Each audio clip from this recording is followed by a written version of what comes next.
Welcome to the Virtual College Exploration for all Pennsylvania students, sponsored by the Pennsylvania Association for College Admission Counseling and StriveScan. PACAC is a nonprofit association comprised of more than 1,200 school counselors, college admission counselors, independent educational consultants, and other professionals responsible for guiding students through the important transition from high school to post-secondary options. Thank you for joining us. A few housekeeping announcements before we get started. You can use the question and answer button on your screen to type your questions to our presenters at any time. Your camera and microphone are off, so the panelists cannot see or hear you. This is just one of many different sessions happening, so be sure to check out the full schedule at pacac.org. This presentation is being recorded and will be available within about a week at the same website, pacac.org. I'd like to turn it over now to our presenters. Thank you very much. Hello, my name is Dominic. I am one of the admissions counselors at the University of Pittsburgh at Johnstown, and I'm here with Tim Hornick, another admissions counselor from the University of Pittsburgh at Johnstown. Tim will be controlling the chat feature, so he'll be getting back to you live. So feel free to ask questions throughout the presentation. While it's going on, Tim should be able to help you out and get some quick answers back to you. So I appreciate everybody coming out tonight. I'm going to go ahead and bring up the presentation and we'll get started right away. So we have enough time for Q&A if you want to ask questions at the end, and so we don't hold up any sort of next or forthcoming presentations. So block my video to get that out of the way. This presentation is brought to you by the Pitt Johnstown Admissions Welcome Center. Again, I'm part of the Admissions Welcome Center, Tim as well, and then our director is Brett Hasselriggs. We'd like to mention him also.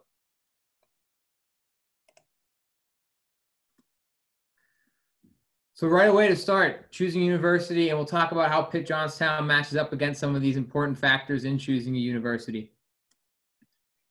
Ways to narrow your search, well, you can talk to your guidance office. Talking to your guidance office is a great way to find more information about the school, and you kind of use them as a messenger in order to reach out to us, or they may have already heard of us and can give you some materials related to it.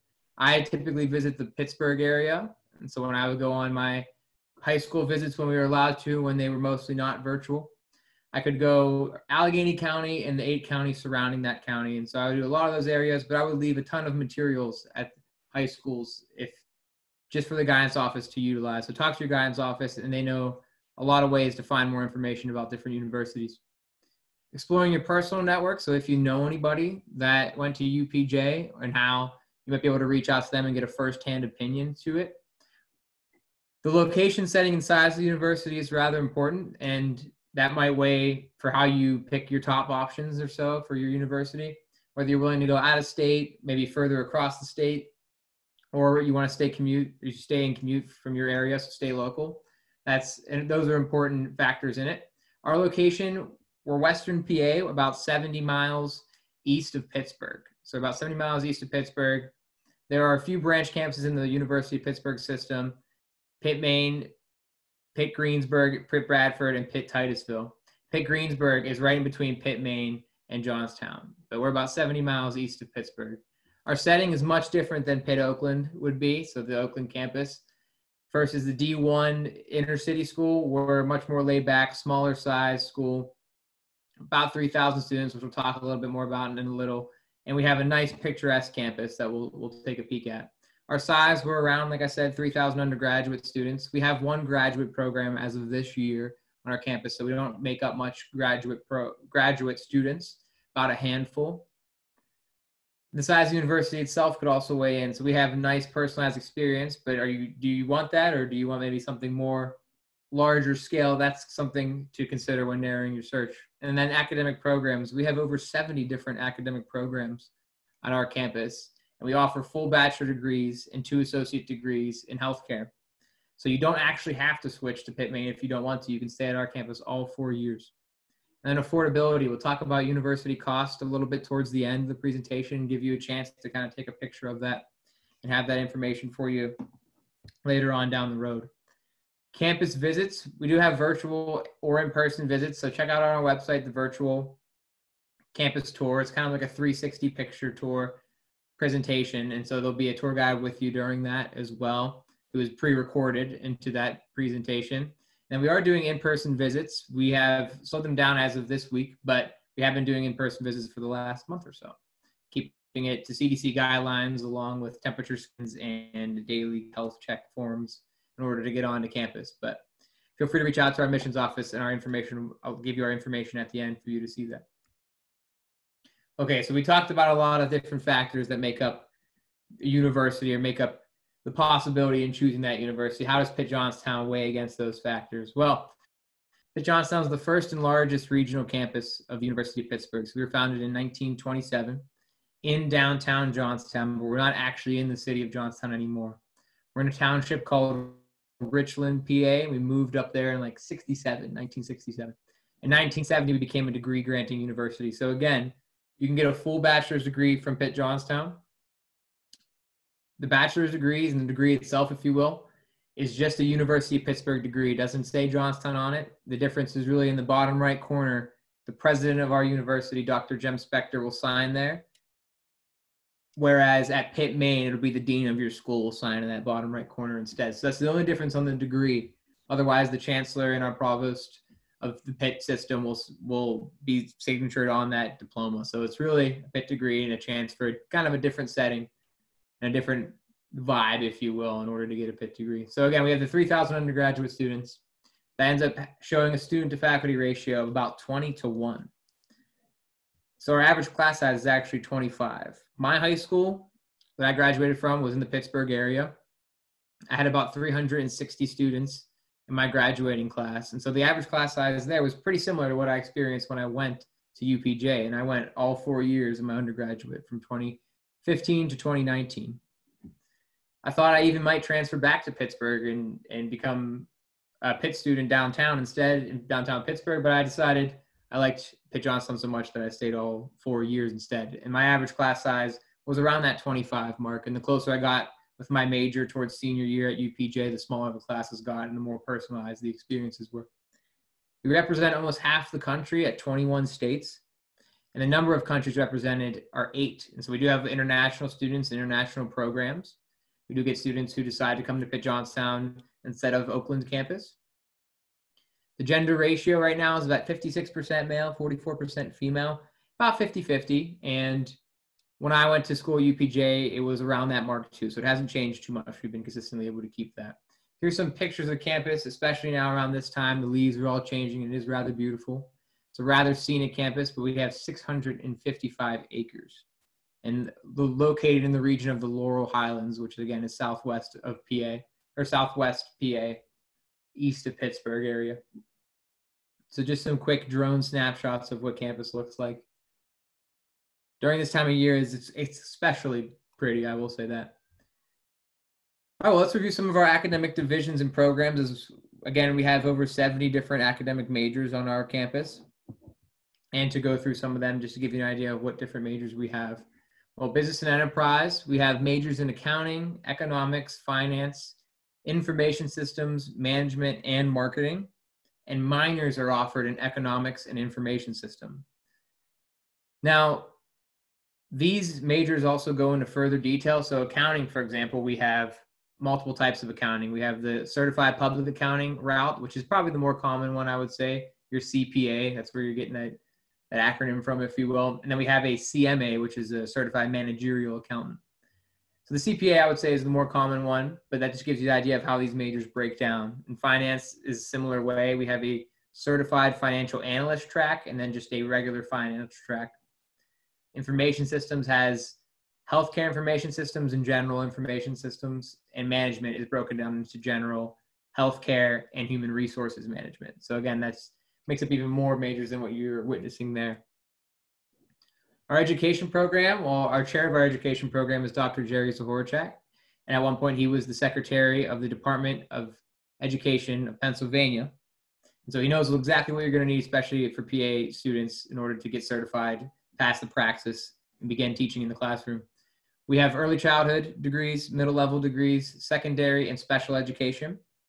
Secondary and middle level, of course, you'll pick your subjects. And so we have multiple different subjects within those types of education, including math, sciences, history, English. For engineering and computer science, one of our bigger programs in the just newly ABET accredited program, we have 5 types of engineering. We have chemical, civil, computer, electrical, and mechanical. And our computer science program is now part of the engineering department. And we have 2 types of computer science with the standard and applied tracks.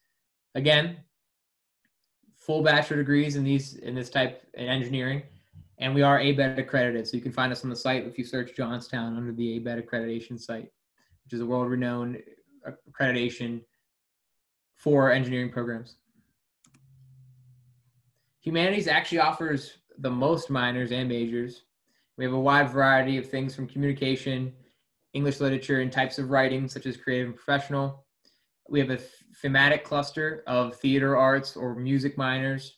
The newest major there is multimedia and digital culture, but we've had a journalism major and philosophy and literature as well. And so we have the foreign languages. Right now it's French and Spanish are the foreign languages we offer, and we are bringing to light an ESL program that's working with education and humanities. Our natural science is probably, again, one of our more popular options for majors, but biology, chemistry, and biochemistry is an option actually as well. Energy and earth resources, mathematics, physics, psych, and then our pre-professional tracks, which kind of makes up the University of Pitt system, if you will, in regards to School of Medicine. We have a pre-med track, pre-physical therapy, and many more. So occupational therapy, emergency medicine, PA, we have a pre-physician's assistant track. We have a athletic training track, that's what I'm thinking of, and plenty more too, so occupational therapy as well.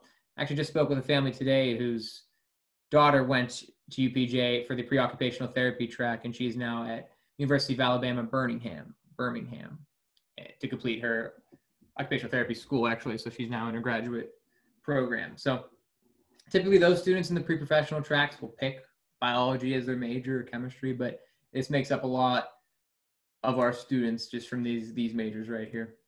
And then our nursing and health sciences program. Well, our nursing program is the Pitt School of Nursing program moved to our campus.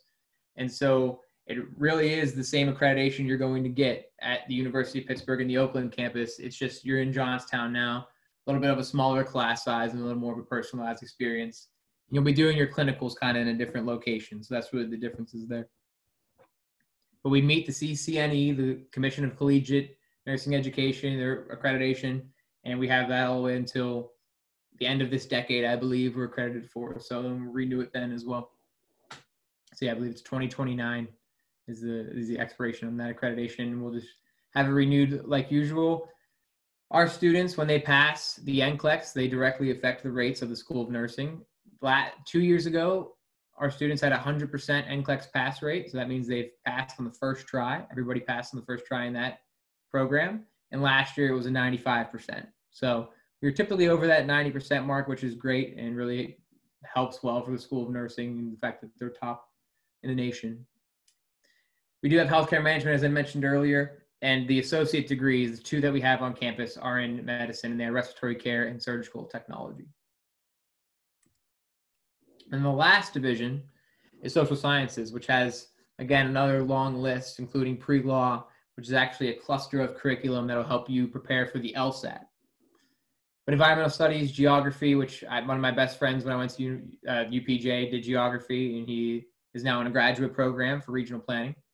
History, there's an interdisciplinary option with international studies as well. The biggest one I would say is probably the Justice Administration, criminology. So out of this division, I would say criminology is probably the biggest one. We have poli-sci and sociology as well. Now, I want to talk a little bit about the different academic resources that we have before we go on to the next and living on campus in that type of atmosphere. We have a ton of different academic resources for you, but the main one I want to talk about is the Academic Success Center. The Academic Success Center handles not only undeclared advising, because we do have an undeclared major. So if you're undecided, you can apply as an undecided major, and your advisors will be in the Academic Success Center, and they'll handle your program for the first year or so. And then after that, pretty much most students have picked their major after a year at least. The Academic Success Center also controls tutoring. So we have free tutoring on campus, and you might have never used a tutor before in high school, but it's such a convenient resource that it's worth using in college because we have 3 different types. The first one being one-on-one, and that one's a little more, You prepare for that. You register for a specific tutor, meet with that tutor throughout the whole semester for one specific course, up to 2 hours a week in 2 different sessions. You'll kind of go from there. So that's a more personalized, private experience. Then we have drop-in tutoring, which is super convenient for multiple different subjects. So public speaking, for example, I was a drop-in public speaking tutor when I went to UPJ. And we sat in the Academic Success Center in one of the rooms on the side, Monday through Thursday, 5 to 7 p.m. I think it was Monday through Thursday, 5 to 7 p.m. And you can just walk in, sign your name in, and practice your speech. So maybe great to go to before, if you had to give a speech the next day, it'd be great to go to that evening. That way you can prepare in front of the tutors and we can review your outline and so on and so forth. They have that for math. They have it for a few engineering courses, an accounting course, writing as well, and I think biology and chemistry. And so a ton of different options, and that's the most convenient way by far. And then the third type we have is supplemental instruction, which is also very convenient. Supplemental instruction is kind of like a teaching assistant, except again, we only have one grad program and it's new this year. And so you're not going to have teaching assistants teaching your class. It's going to be your professors.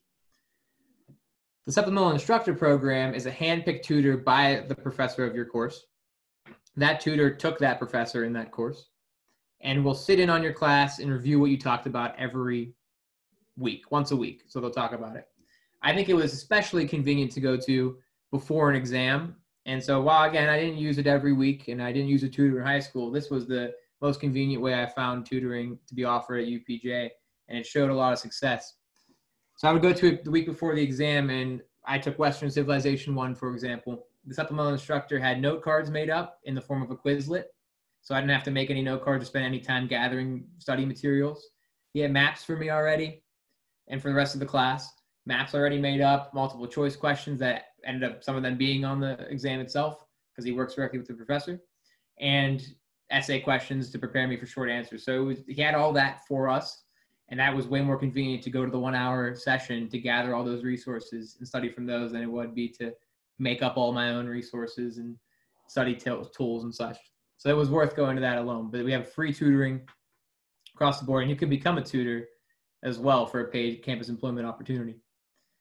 Our advising, to talk about our academic advising on our campus, is actually not done by a certain staff member. It's done by your professor or a professor in your department. So if you are an environmental studies major, there's a good chance that Dr. Mitzi Shaney will be your academic advisor, and she'll also be the one who teaches your environmental studies course and other sort of courses that'll be in that program. So your actual professors are your academic advisors. So they're the ones who will be telling you which courses will be best to take and the required courses and walking you through the curriculum requirements of the major. They're the ones that'll give you more information about the major itself and possible job opportunities too while working with the Real World Career Services Office. So it is a nice little way to get used to your professors and to meet them and build those relationships that way, because you're going to have them in class, but they'll also be your advisors. So you'll get to know them that way first. And the last one, of course, is the Real World Career Services Office I like to mention, which is ultimately the end game. You want to graduate and get into the career or get to graduate school, and they can help you with those things. Our Real World Career Services Office, start as a freshman. So you can get there in freshman year, start building your portfolio. They have a whole list of things to do from freshman to sophomore to junior to senior year. Maybe junior year, you start doing internships and so on. They can help you with resumes, cover letters, mock interviews for those internships. They want to work, as Tim would always say. They want to work, and so they want to be able to help you with those and get you where you need to be and get you satisfied with your end result. So to utilize them as another free resource on campus. Along with that department is study abroad. So they also handle study abroad, which is just the University of Pittsburgh. So it's not specific to our branch campus, which means you have a ton of different opportunities to get abroad and to get international in regards to your studies. One of my close friends, his name was Joe. He was a mechanical engineer. He went to Sydney, Australia for 6 weeks, one of the summers, and got 6 credits towards his humanities or towards his general electives. Alrighty, take a second and just grab some water here. Now, life on campus. Change the pace a little bit. We talked a lot about academics, and again, if you have questions, utilize that Q&A feature below. Tim is here to answer your questions live feed, so it won't be an interruption or anything like that. Living on campus now, to get away from the academics, we have multiple different housing options on our campus, along with multiple dining options. So for our housing options, our first year resident halls, the way we structure them, and you can see this on the virtual tour on our website at upj.pitt.edu/visit. Our first year resident halls are suite style, and we have 2 in a room with a bathroom connected to another room of 2 people. So it's four to a bathroom. That's how our freshman dorms work, if you will. We don't have communal bathrooms. You don't have to walk down the hall with your shower caddy or anything like that. You have your own bathroom area, and the rooms themselves come with beds for each student, desks, chairs, bookshelves, dressers, hanging areas for clothes, and a fridge and a microwave and a sink, actually. So you don't have to share a sink between the 4 of you. That'll be between the 2 of you. So that's the typical setup for our first year resident halls. We have other options for upperclassmen: North and South Lodges, Townhouse, the Townhouses Living Learning Center, or the LLC for short, College Park Apartments, CPAs for short, and then Willow Hall. So as the sophomore year goes, the lodges and the College Park Apartments and the Living Learning Center are the more common for sophomore students, and then Townhouses and Willow for senior students. But you'll learn a little more about those as you progress. Dining options, we have PJ's Dining Hall. I call it the CAF, and that's what's referred to as well, which is our buffet area. Breakfast, lunch, and dinner. Meals change every meal every day. And they have on the weekend brunch and dinner. And it's really a buffet area. You walk in, you'll meal plan, swipe one time, which we'll talk about swipes a little bit later. Swipe one time, and you can eat as much as you want.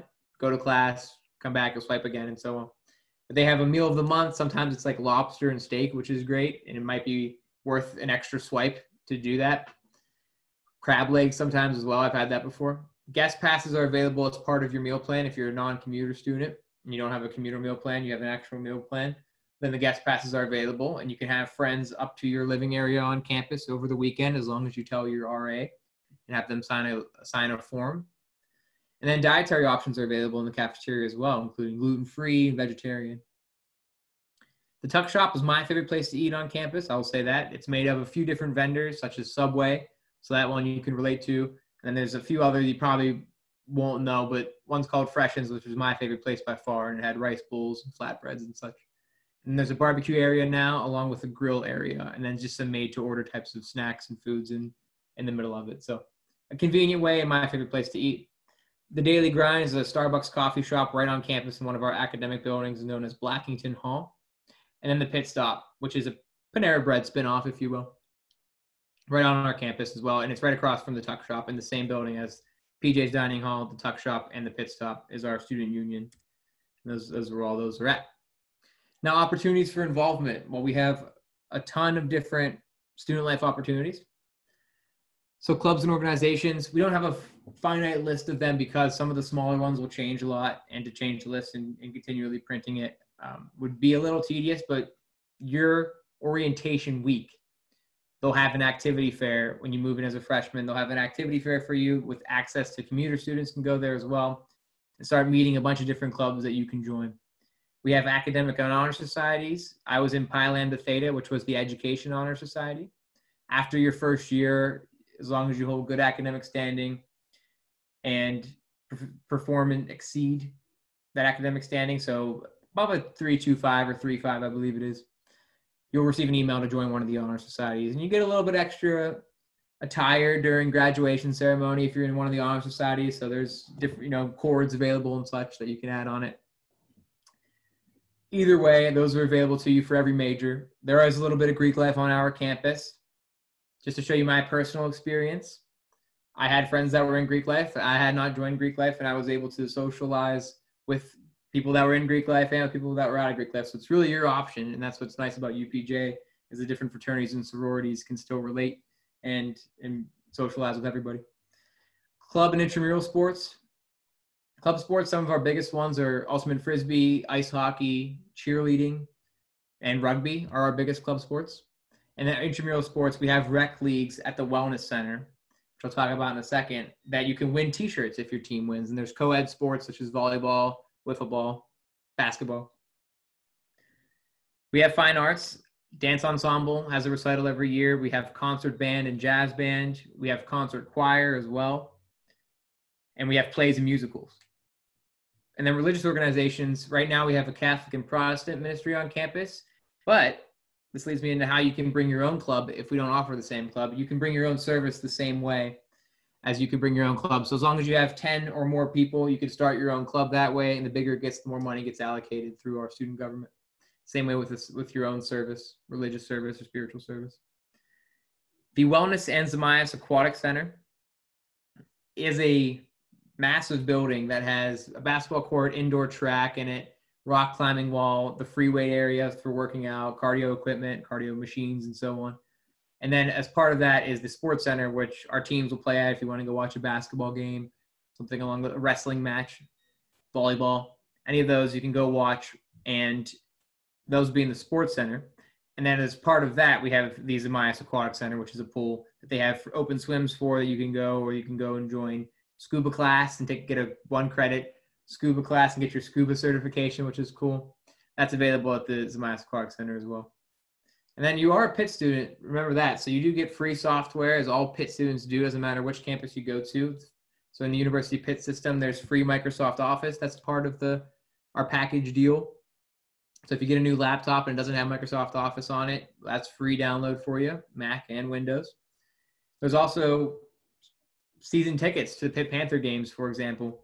So you can get season tickets for $25 to the Pitt Panther games, for the home games, of course. And we actually bus students down on Saturdays to the home games themselves. And so if you wanted to get bused down to Heinz Field and then back on Saturday to watch one of the games, that's available to you. Or maybe if you live in the Pittsburgh area, you can get bused down, go to the game, and have your parents come pick you up and so on.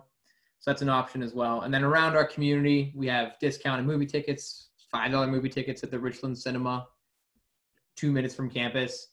A few restaurants like Quaker Steak and Lube do 10% discounts. I had a few places I got my hair cut at that did 10% discounts. And then athletics, we have 13 NCAA Division II teams. And because we are Division II, we can't offer scholarships. It is up to coaches' discretion to reward those scholarships or award those scholarships.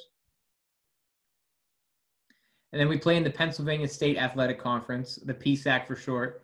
Other schools in the PACAC would be Slippery Rock, Cal U, IUP, Gannon, Edinburgh, just to think of some Western PA schools, Seton Hill. Eastern PA, Shippensburg, Westchester, Millersville, Lock Haven to get to Central PA kind of area. So those are the different schools that will play in the PACAC. So if you have friends that go to those schools, maybe you can kind of meet at one of the different events and they can come onto campus and so on, maybe stay the weekend if their team's playing UPJ. Okay, so we talked a lot about academics and then alternative extracurricular activities to join and so on.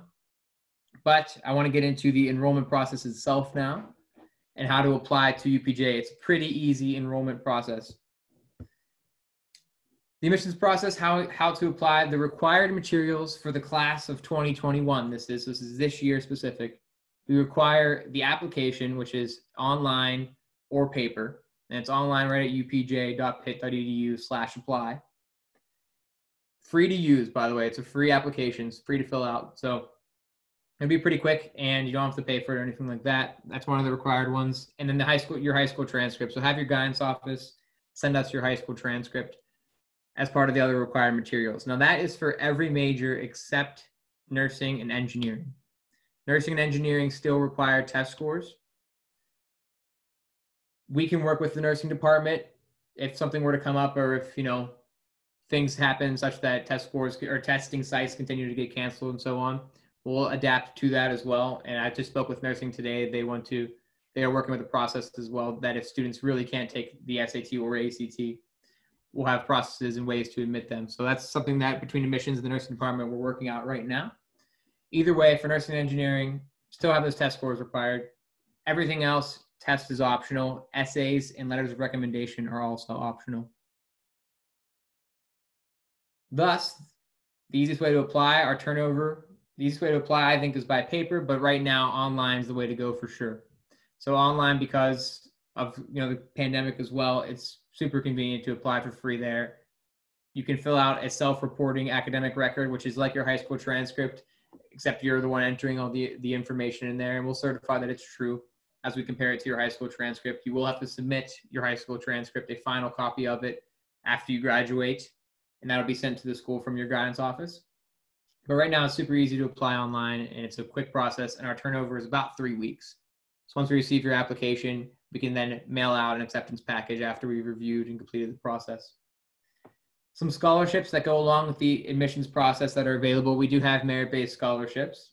We are adjusting them from what they were last year, but I'll talk about what they were last year to give you an idea of how we go about it. Last year, for example, our merit-based scholarships required a test score, and you had to have a minimum GPA of a 3.0, and your test score differentiated between which merit-based scholarship you got. So they were available for both in-state and out-of-state, and the values were a little different for out-of-state students than for in-state students. Either way, the three we had last year was a $1,000 one, and that's if your test score was a 980 to a 1040, or a 19 to 20 on the ACT. Then if your test score, again, this is as long as you have a GPA of above a 3.0 or 3.0 exactly and more. If you had a 1050 to 1190 on the SAT or a 21 to 24 on the ACT, you would receive $3,500 a year. And then if you had a 1200 or greater or 25 or greater on the ACT, you receive $5,000 a year. Now we're adjusting the paradigm for our scholarships at this moment. So you can still receive your acceptance package, but the scholarships might be a little different than that. I just wanted to give you an idea of what it was last year. The scholarship letters hopefully will come around the end of this semester, because that'll also be the time in which we'll be sending out our financial aid packages.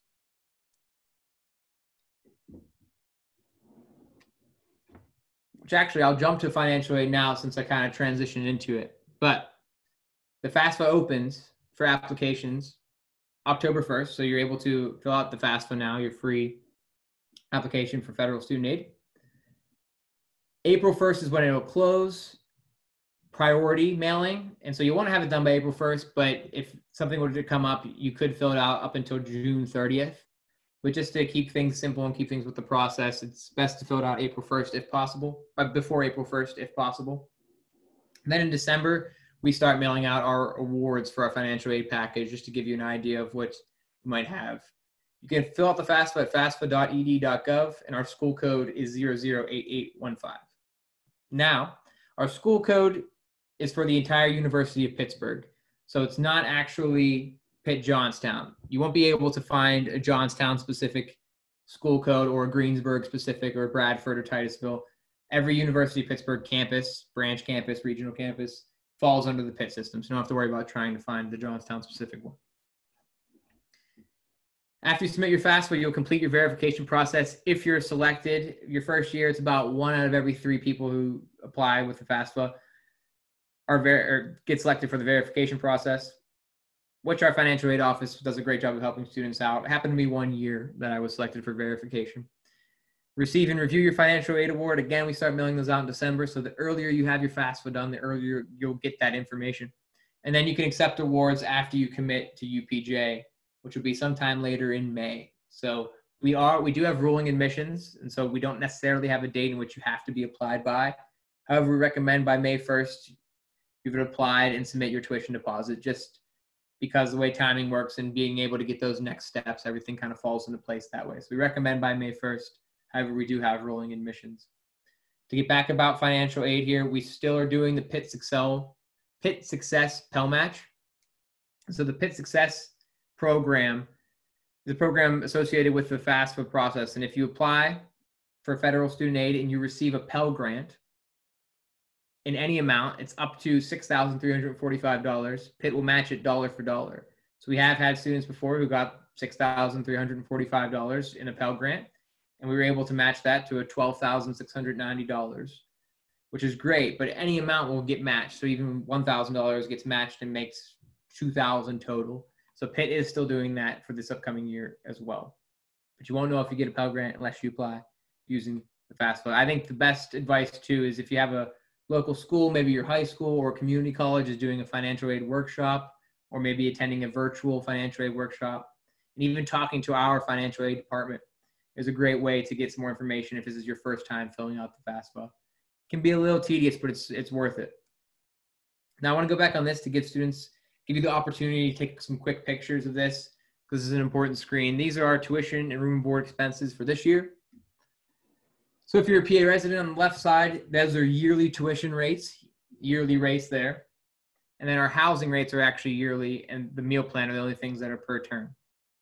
So when you think about typical room and board for a first-year student being around $10,000 to $11,000, you combine that with the left-hand side of the screen here under the PA residence. If you're a biology major, or even anything but engineering and nursing, pretty much engineering, computer science, and nursing, your major falls under arts and sciences. Yearly rate, you add the $10,000 to $11,000 to that, and you're looking at around $24,000, and so on. So you'll just add up from there. So your first year room and board rate, again, in the bottom right, about $10,000 to $11,000. The breakdown of our meal plans are per term because you can change after every term in case you felt that you maybe didn't pick the right meal plan. So I said earlier that we would discuss meal plans into further details. I did plan 2 all 4 years at UPJ. It is super convenient to have the unlimited meal plan and be able to go to the dining hall anytime, make sure, and knowing that you're not going to run out of any meal swipes or anything like that. You do build a lot of relationships in the dining hall. It was super fun for my friends and I to kind of wind down after classes for the day, go have kind of like a family meal at the dining hall, and then go back to our dorm. So you do kind of build that family-like relationship there. So it is super convenient to have the unlimited meal plan. I did plan 2 all 4 years that I was at UPJ. I probably could have switched to plan 3 as well. So again, I talked about the cafeteria before, PJ's dining hall. Meal swipes are related to the cafeteria. So where it says under plan 2, 150 meals, those are meal swipes for the cafeteria area. You'll swipe once for that meal, and you can eat whatever you want. You don't have to go and eat. You don't have to swipe at each station. So we have multiple different stations in that dining hall, for example, like the main entree area, the soup and salad bar, pizza pasta bar, the grill area, and so on. You don't have to swipe at each station. You just swipe once to get in to the dining hall. And then the dining dollars fall for those things like the tuck shop that I mentioned was my favorite, and the coffee shop, the Starbucks coffee shop that was in Blackington Hall, that as well. So that's where the dining dollars fall into play. $1 dining dollar is $1 real dollar. So you can pay cash or credit at any of our on-campus dining areas. We just give you the idea of how our tuition and room and board expenses are created. And we can do a college cost calculator with you after you receive your financial aid package. You can contact us at the admissions office, and Tim or I, for example, can walk you through the process of what you're getting in your financial aid package, maybe some private scholarships that you were getting as well, your merit-based scholarship, and what the total cost is and what you're going to have left out of pocket. So we're able to run that through you, and that'll be more common towards the spring term once students start receiving that financial aid package. Alrighty, well, I wanted to wrap it up here, but I want to give the opportunity to, we have a few minutes left, about 5 to 7 minutes left for a Q&A session. And so I saw a few little arrows down below of people asking questions, and I want to get some more opportunity and some time just to ask those questions. And I'll post, if doable, our contact information. You can find us at upjadmit@pitt.edu. And our phone number is 814-269-7050. Those are the 2 important numbers that we'll have for our admissions office itself. You can find our information online at upj.pitt.edu. Under the admissions office tab, you'll be able to find us. And there's also an option to meet with staff specifically. So then you can meet with Tim or I directly for a one-on-one Zoom session, or just grab our contact information and go from there. But again, I want to thank everybody for coming out tonight and checking out some more information about Pitt Johnstown. Keep an eye out for when visits are available.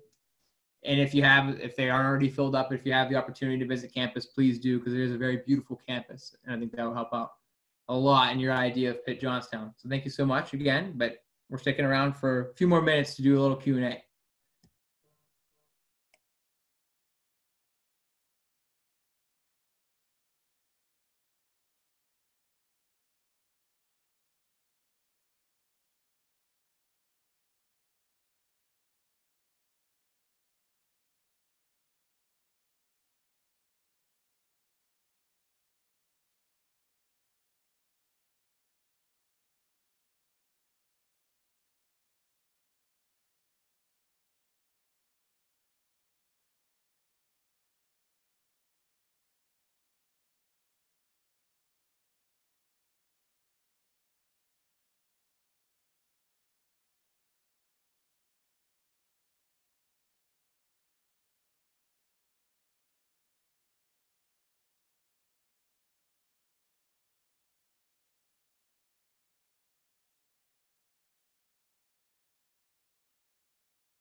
One thing I wanted to mention as I breeze through some of the questions without saying the specific question itself, if you're interested in being a student athlete, pittjohnstonathletics.com is our website, and that's where you can fill out a prospective student athlete sheet, a little form that'll get sent directly to the coaches, and they'll have your contact information available to you. That's something that I saw that I wanted to mention out loud as well. So go to pittjohnstonathletics.com is where you'll find all of our sports and our coaches' contact information, and again, the prospective student athlete form.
Well, again, as 7:45 approaches, there's just turned 7:44. There's about a minute left. I want to say thank you again for coming out. And if you have any questions, head over to upj.pitt.edu to find our contact information for our admissions office under the admissions tab. And stay safe, and thanks again for coming out tonight.